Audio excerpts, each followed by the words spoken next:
할 것이라는 제목으로 말씀을 전하도록 하겠습니다. 특별히 이 본문의 제목은 제가 지난 토요일 밤에 참사가 있기 전에, 이태원의 참사가 있기 전에 본문을 바라보며 말씀을 묵상하면서 정했던 제목이었는데, 어쩌면 지금 우리 이 땅의 이 위기 때와 같은 이때에 우리가 무엇을 해야 할 것인가가 또한 이 성경을 통해서 우리에게 일러주시리라 믿습니다. 오늘 말씀 가운데서 우리가 무엇을 해야 하는지 깨닫게 되기를 바라요. 성경은 특별히 이 열왕기 상하 그리고 역대기 상하 이 말씀들을 통해서 왕에 대해서 평가를 하고 있습니다. 그러니까 말하자면 이 왕이 어떤 왕인가라고 이야기하는 것은 바로 정치에 대한 평가라고 말할 수 있을 것 같습니다. 그 시대의 그 정치에 대한 평가. 그러면 이 평가를 이 성경은 어떻게 이 이스라엘의 왕들, 유다의 왕들을 평가하고 있을까요? 성경은 아무리 좋은 왕이라 하더라도 그들의 허물에 대해서도 숨기지 않고 낱낱이 고발하는 모습을 보게 돼요. 다윗도 그랬고요. 다윗도 정말 하나님의 마음에 합한 자이며 이스라엘의 가장 위대한 왕이라고 말할 수 있었던 다윗조차 성경은 비판하고 있는 모습을 볼 수 있습니다. 히스기야 역시도 마찬가지예요. 히스기야도 매우 선한 왕이라고 기록하고 있지만, 그러나 히스기야에 대한 좋지 않았던 이야기들도 함께 기록하고 있습니다. 그런데 중요한 것이 있습니다. 이 왕들이 이렇게 평가가 내려지고 여러 가지의 모습들을 보여주고 있지만, 마침내 그가 진실한 왕, 하나님께서 기뻐하시는 왕, 정말 이스라엘에 있어서 위대한 왕으로 평가될 수 있는 기준이 있다면, 그것은 그들이 하나님의 말씀에 따라 여호와 앞에 어떻게 행하였는가, 물론 그것도 너무나 중요했지만 여호와 앞에 어떻게 행하였는가에 대한 답은 위기의 때에 그들이 무엇을 했는가를 보면 답이 나올 것 같아요. 위기의 때에 그들이 어떻게 대응했는가, 바로 그것이 하나님 앞에 그들이 어떻게 정직하게 행하며 보시기에 바르게 살았는가에 대한 답이 된다라는 거예요. 여러분, 우리들도 그렇지 않습니까? 위기의 때에, 정말 어려울 때에 내가 무엇을 하고 있는가, 그것을 생각해 본다면 나는 누구를 의지하고 나는 누구 앞에서 살아가는 사람인가 하는 것도 답을 내릴 수 있을 것 같습니다. 우리 모두는 다 언젠가 한 번쯤은 위기의 때, 그리고 아픔의 때에, 또 어떤 중요한 결정의 때를 맞이하게 되어 있습니다. 여러분, 그때에 오직 하나님만을 의지하며 바라볼 수 있게 되기를 바랍니다. 지금 대한민국은 어떨까요? 우리 대한민국은 지금 이런 위기의 때에 바르게 대응하고 있을까요? 물론 각자의 어떤 이념이나 각자가 해석하는 방법에 따라서 다르게 볼 수도 있을 것 같습니다. 그러나 여러분, 우리가 할 수 있다면 이 상황들과 여러 소식들 가운데서 그것을 성경을 통하여서 평가하는 것도 중요할 것 같습니다. 우리라고 왜 그 평가를 할 수 없겠습니까? 성경도 왕들에 대해서 평가하고 있습니다. 우리는 지도자를 평가하지 못할 것이 아니라 우리는 하나님만을 평가할 수 없습니다. 하나님이 세우신 지도자가 바르게 이 나라를 이끌고 있는가, 그렇지 못한가에 대한 평가는 분명하게 우리가 내릴 수 있어야 하고, 그에 따른 비판도 우리는 할 수도 있습니다. 사실 이스라엘에 있어서 이 열왕기 상하에 대한 이런 이야기들, 역대기 상하에 대한 이야기들은 우리에게는 먼 나라 옛 이야기들처럼 들릴 수 있지만, 그 시대에 살았던 이스라엘의 백성들, 그리고 그 바벨론의 포로로 끌려간 이스라엘의 백성들에게 이 이야기는 어떻게 들리는 이야기였을까요? 쉽게 말하면 정치적 평가였던 거예요.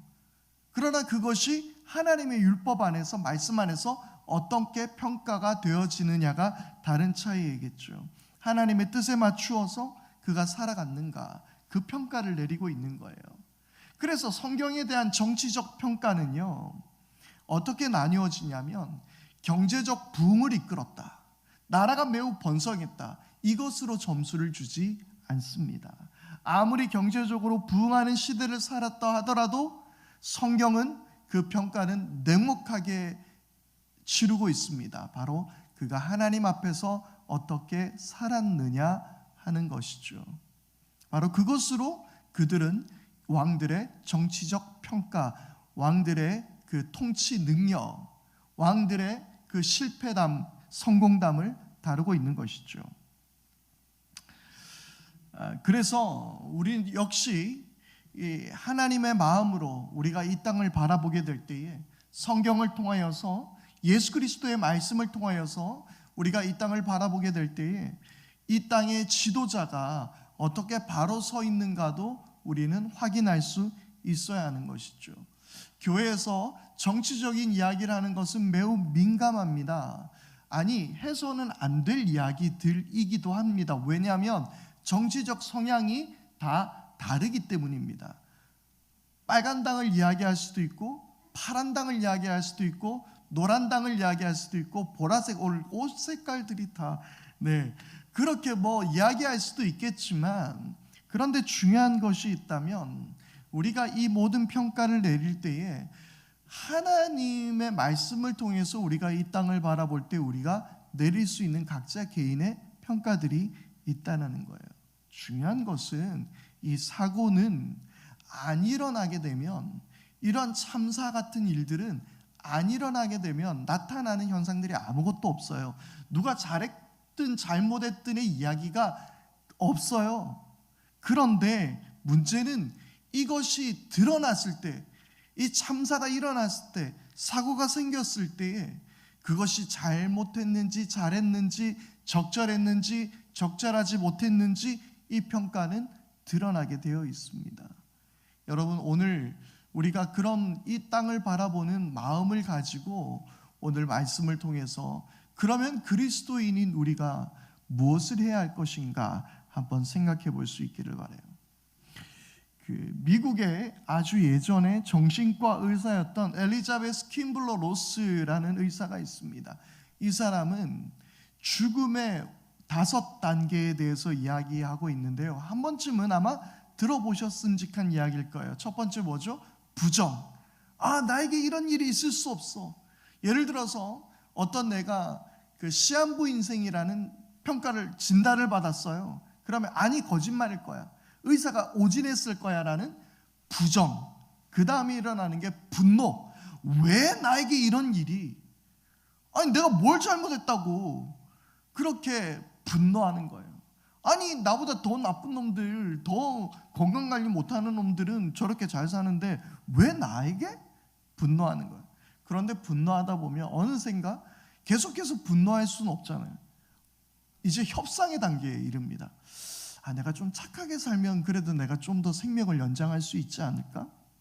내가 좀 더 어떻게, 그래서 특히 이때 많이 일어난 일들이 종교적으로 어떤 기이하는 그런 현상들도 일어나게도 하는 것이 바로 이 협상의 단계라고 합니다. 그리고 우울의 단계. 이 모든 것들이 이제 다 쓸모없음을 알게 되는 거죠. 그래서 마냥 그냥 슬퍼하는 우울의 단계. 그 다음에는 이 모든 것들을 그냥 우울해도 이 감정선이라는 것이 이제는 더 이상 일어나지 않기 때문에 이제는 모든 것을 받아들이는 수용의 단계까지. 그래서 부정, 분노, 협상, 우울, 수용, 이렇게 5단계. 여기에 비판하는 사람들도 많습니다만 이런 단계별로 이루어지게 됩니다. 히스기야는 어땠을까요? 처음에 아시리아가 쳐들어와서 이제 이 모든 이 성읍들을 에워싸고 죽음의 단계까지 이르게 되었을 때에, 죽음을 눈앞에 두게 되었을 때에 히스기야는 어떻게 했을까요? 야 진짜 아시리아가 우리 쳐들어온 거 맞아? 야 좀 제대로 알아봐. 지금 저쪽 성읍이 어떻게 됐는지 좀 알아봐. 아닐 거야. 뭐 이렇게 부정했을 수는 있었겠죠. 글쎄요, 그 이야기는 뭐 제가 지어낸 이야기입니다만은 아마 그러지 않았을까라는 추측합니다.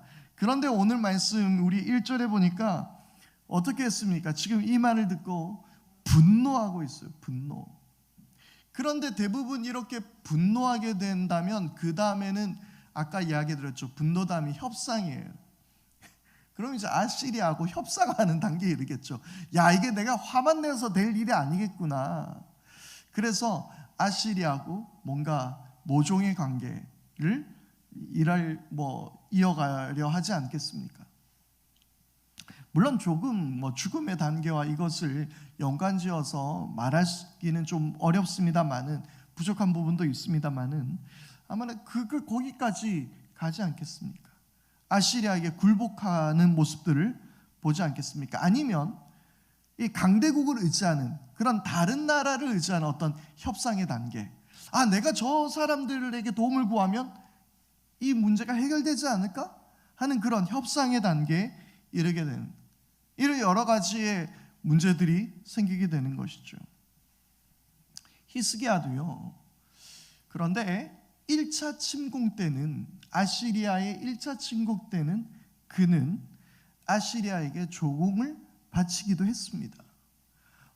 성전에 있는 금부치까지 다 떼가지고 아시리아 왕에게 바쳤습니다. 어쩌면 그는 백성을 걱정했을 수도 있겠죠.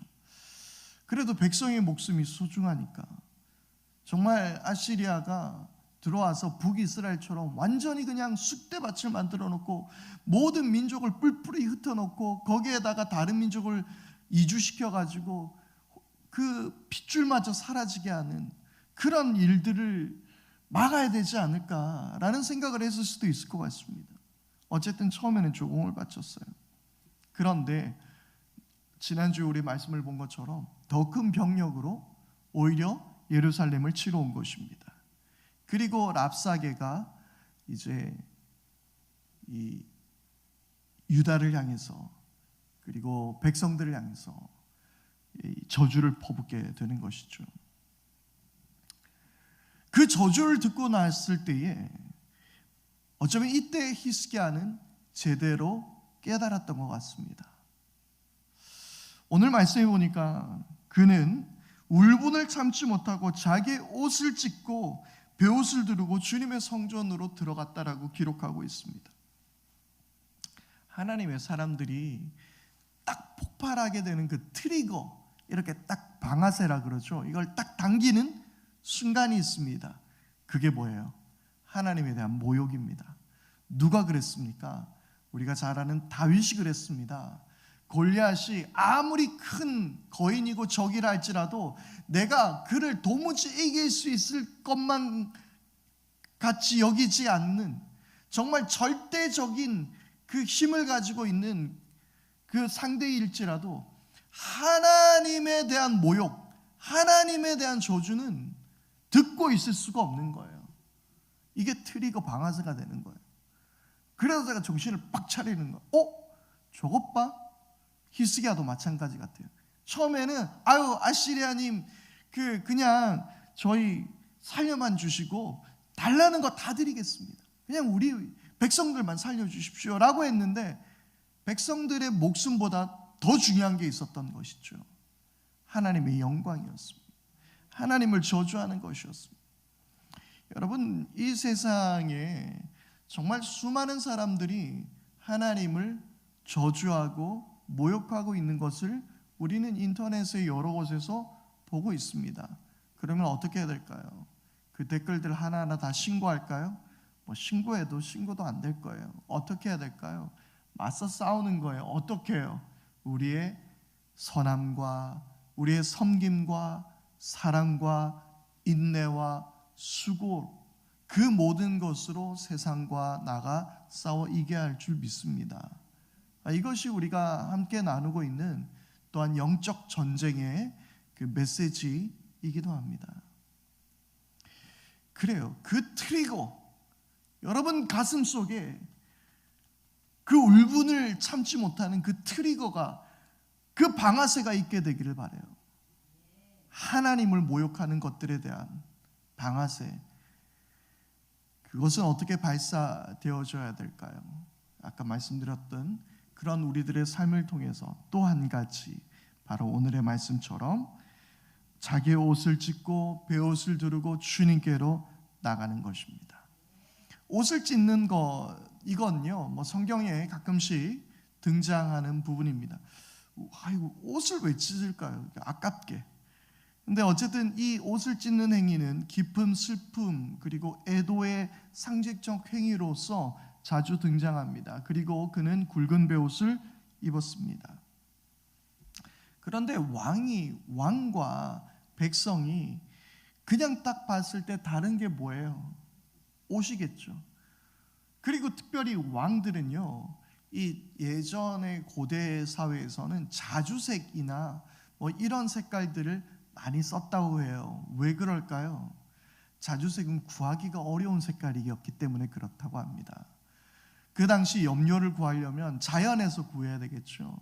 그러니까 그것이 조개나 여러 것으로부터 색깔을 구해야 되는 거예요. 그런데 자주색이 진짜 구하기가 어려운 색깔이래요. 쓸데없는데 치장하고 쓸데없는데 돈을 쓰면 권력이 있는 사람이에요. 예컨대 잔디 같은 거 있죠. 잔디는 지금 우리가 예쁘게 보아서 잔디겠지만 사실 그게 어디에 쓸모가 있습니까? 잔디라는 게 아무 쓸데가 없는 거예요. 이게 곡식이 자라는 것도 아니고 향기가 나는 것도 아니고. 그런데 왜 그 귀족들이나 그런 왕들 이런데 잔디가 쫙 깔려 있을까요? 그만큼 돈과 권력이 많다라는 거예요. 나 이렇게 쓸데없는데 돈 쓰는 사람이야. 그게 지금까지 내려와서 그 잔디가 된 거예요. 그런데 히스기야는 그 옷을 찢었어요. 권력을 상징하고 명예를 상징하고 품위를 상징하는 그 옷을 찢었어요. 히스기야는 바로 그 모든 것을 다 내려놓는 거예요. 왕으로서의 자기 자신, 명예, 사람들이 나를 어떻게 평가할 것에 대한 그 모든 것들을 다 내려놓고 하나님께 나아가는 것입니다. 그래서 여러분, 우리 가운데서 필요한, 이 땅의 위기 가운데서 우리에게 필요한 것은 이 땅의 백성들과 함께 눈물을 흘리며 또한 우리는 주님께로 나가야 할 줄 믿습니다. 우리들의 할 수 있는 것, 우리들의 가지고 있는 사랑, 섬김, 그 모든 것들로 또한 세상으로 나가야겠죠. 그러나 무엇보다 중요한 것은 주님께로 나가는 것입니다. 히스기야는 그 위기의 때에 그는 옷을 찢고 베옷을 입고 주님의 성전으로 나갔습니다. 그리고 결국 이제 이사야를 통하여서 하나님께서 그 아시리아를 어떻게 심판하실 것이라는 이야기를 했습니다. 이사야를 통해서 이렇게 말씀합니다. 아시리아 왕의 부하들이 나를 모욕하는 말을 내가 들었다고 하여 그렇게 두려워하지 말아라. 내가 그에게 한 영을 내려보내어 그가 뜬 소문을 듣고 자기의 나라로 돌아가게 할 것이며 거기에서 칼에 맞아 죽게 할 것이다. 그 랍사게 내가 내버려 두지 않을 거야. 내가 심판할 거야. 사람들이 그렇게 나에 대해서 모욕한다고 해서 두려워할 필요 없어. 이 세상은 내가 다스려. 주님께서 말씀하시는 것입니다. 그리고 오늘 말씀해 보니까 이제 이후에 이 랍사게는 자기의 왕이 라기스로 떠났다라는 소식을 듣고 이제 예루살렘에서 후퇴했습니다. 이 라기스는 예루살렘으로부터 남서쪽에 약 48km 떨어진 곳인데요. 그런데 이곳은 이집트를 방어하기 위해서 요새화된 성읍으로서 유다에 자리 잡고 있었던 성읍이었어요. 그러니까 이집트를 견제하기 위한 수단으로서 유다에 있었던 성읍이 라기스였습니다. 아마도 이 지금 아시리아는 이집트와의 그 전쟁을 벌이고 있었던 거예요. 그러니까 지금 이 강대국인 이집트가 제일 눈에 가시였겠죠. 항상 강대국들끼리 싸우잖아요. 그러기 위해서는 이 이집트와 편을 먹으려고 하는 것들을 처단해야 되는 거예요. 그래서 지금 유다를 괴롭히고 있는 거예요. 그리고 지금 이 이집트를 치러 나가고 있었는데, 그래서 이 라기스는 바로 이 아시리아에게는 이집트 정복에 있어서 하나의 교두보 역할을 하고 있었던 곳이었습니다. 그런데 여기에서 떠났어요. 왜? 아시리아 왕이, 에티오피아 왕이 그 디르아가 출전했다라는 소식을 듣게 되고, 그래서 지금 치러 가게 된 것이죠. 여기에서 그 에티오피아는 당시에 이집트를 다스리고 있었던 왕조가 25대 왕조였는데요. 이 25대 왕조는 당시에 이집트의 왕들이, 이집트에 있는 사람들이 좀 내분을 일으켰어요. 그래서 그 혼란을 틈타서 에티오피아 출신들이 왕이 되었어요. 바로 그때 있었던 이야기예요. 그게 기원전 8세기경에 있었던 이야기라고 합니다. 그런데 결국 나중에 이 누비아 왕조라고 하는데, 이 왕조는 아시리아의 침략으로 쫓겨나게 되었습니다. 그런데 이 이야기들을 바라보면서 우리가 깨닫게 되는 것은, 이 세상은 참으로 하나님이 다스리시고 있는 곳이구나 라는 것을 깨닫게 되는 거예요. 이 모든 이집트의 상황들, 그 왕이 치러 올라오고 다시 또 내려가고 후퇴하고, 이 모든 상황들이 하나님 안에 있다라는 것을 기억해야 하는 것입니다. 그래서 이스라엘 백성들에게도 너희는 그렇게 이 랍사게가 그렇게 이야기하더라도 두려워하지 말라라고 이야기했던 것이죠. 왜? 하나님이 다스리시고 계시니까. 그리고 이제 히스기야는 기도하기 시작했습니다. 오늘의 말씀 안에서 히스기야는 14절에 사신들에게서 편지를 받아 읽고, 그리고 주님의 성전으로 올라가서 주님 앞에 편지를 펴놓은 뒤에 주님께 기도했습니다. 지금 이 랍사게가 보낸 이 편지, 이 서신을 들고 이 울분을 끌어안고 어떻게 해요? 주님의 성전으로 나가 이 편지를 펴들고 이 문제들을 펴들고 주님 앞에 기도했다는 것입니다. 우리는 흔히 이야기합니다. 내가 해줄 건 없고 참 이야기를 들어보니 안타까운데 내 기도라도 해줄게.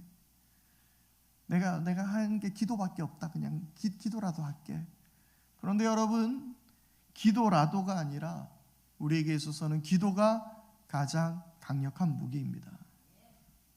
우리의 기도라도가 아니라 내가 기도하는 것이 나의 가장 큰 힘이라는 것, 내가 할 수 있는 가장 최선이라는 걸 기억할 수 있기를 바라요.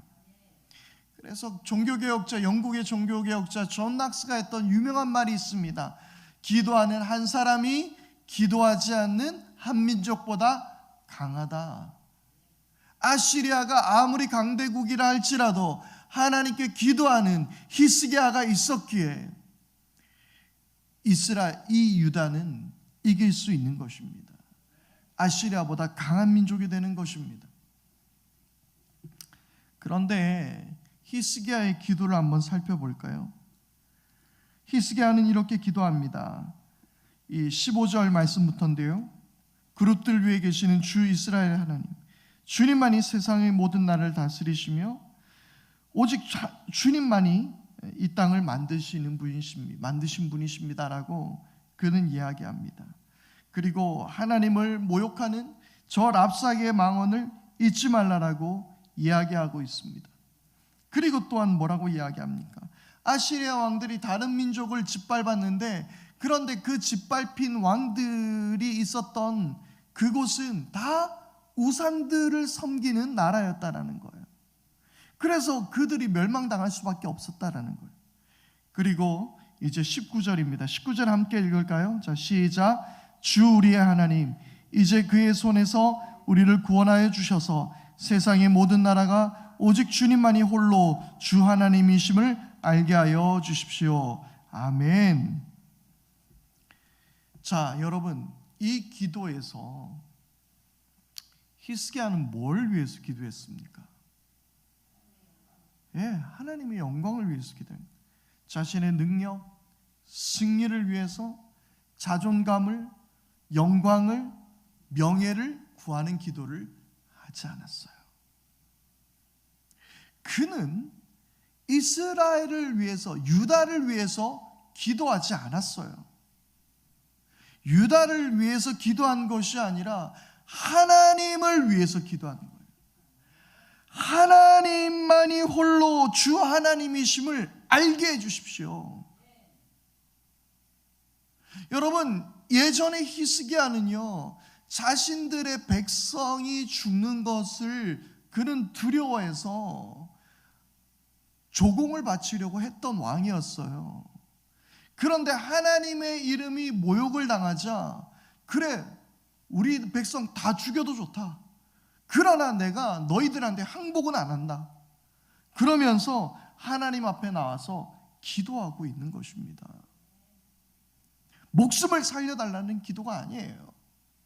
목숨을 살려달라고 했었으면 그 이전에 그냥 항복하면 됩니다.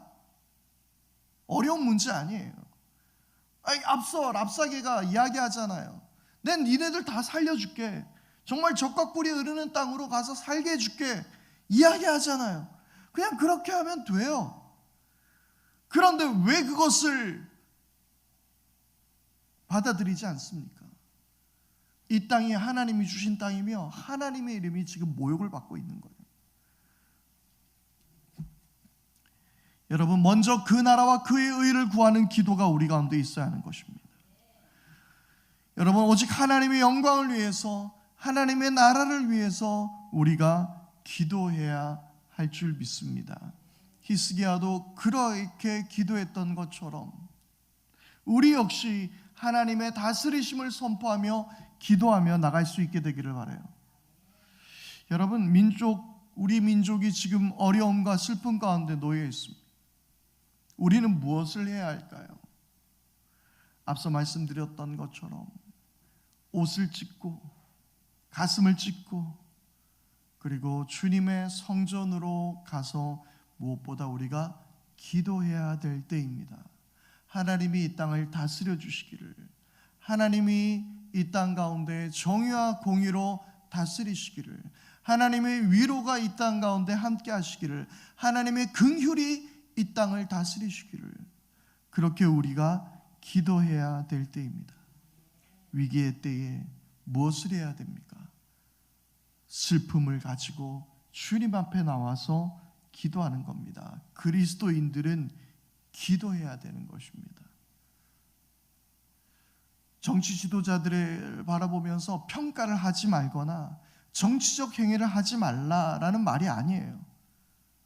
필요하시면 태극기 들러 가셔도 괜찮고요.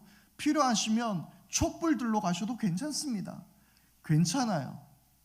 그러나 우리가 해야 할 일은 뭐예요? 기도해야 된다는 거예요. 기도라는 강력한 무기가 우리 가운데 있음을 우리가 기억해야 합니다. 진보는 진보대로, 보수는 보수대로, 여는 여대로, 야는 야대로. 사람이 생각이 다 다른데, 그렇죠? 우리가 어떻게 다 똑같은 생각을 할 수 있겠습니까? 다 다른 생각을 할 수 있어요. 그런데 우리가 그렇게 생각을 하고 평가해도 괜찮습니다. 그러나 중요한 것이 있다면 이 모든 세상을 다스리시는 하나님 앞에 가서 꿇어 엎드리자는 거예요. 여러분, 지금의 윤석열 대통령이 탄핵이 되도록 기도해도 하십시오. 아니면 문재인 대통령이 잡혀 들어가도록 기도도 하십시오. 뭐든지 괜찮아요. 아니, 기도하시라니까요. 제발 기도 안 하지 않고 떠들지는 마십시오. 그러나 중요한 것이 있다면 하나님이 다스리심을 믿자라는 이야기예요. 이 땅이 하나님이 통치하심을 믿자라는 거예요. 히스기야가 뭘 붙들었습니까? 하나님이 이 땅을 다스리심, 하나님이 참 하나님이 되심을 세상 가운데 알게 하자는 거예요. 그게 우리가 기도하는 것입니다. 하나님 나라와 그 일을 위해서 우리가 바라보며 나가는 거예요. 여러분, 그래서 우리에게는 강력한 무기, 이 기도를 가지고 이제 우리는 이 나라와 민족을 위해서 기도해야 될 줄 믿습니다. 오늘 이 시간 우리 함께 오늘 말씀을 기억하면서 이 시간 우리 결단하면서 우리 주님 앞에 나가겠습니다. 우리 다 같이 함께 찬양할 때에 우리 함께 기도해, 우리 함께 찬양하면서요, 이 땅 가운데 주님께서 긍휼히 여기시기를 우리 바라며 함께 찬양하며 나갑니다. 우리 함께 기도해 주 앞에 나와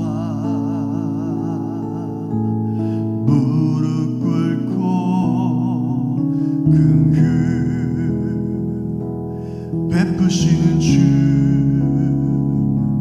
하늘을 향해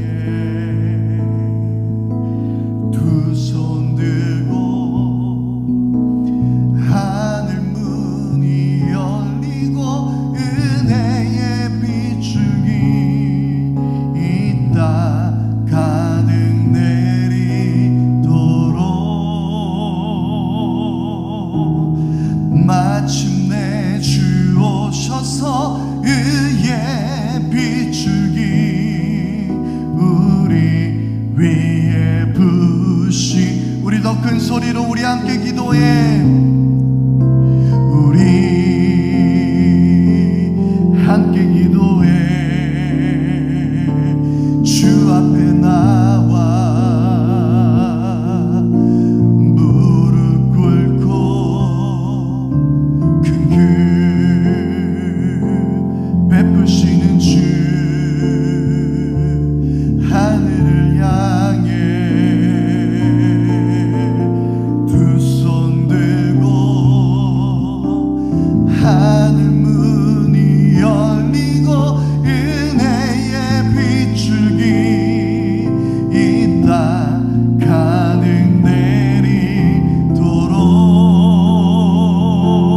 내리도록 마침내 주 오셔서 의의 비추기 우리 위에. 우리 다시 한번 더 큰 소리로 우리 함께 기도해. 우리 함께 기도해 주 앞에 나와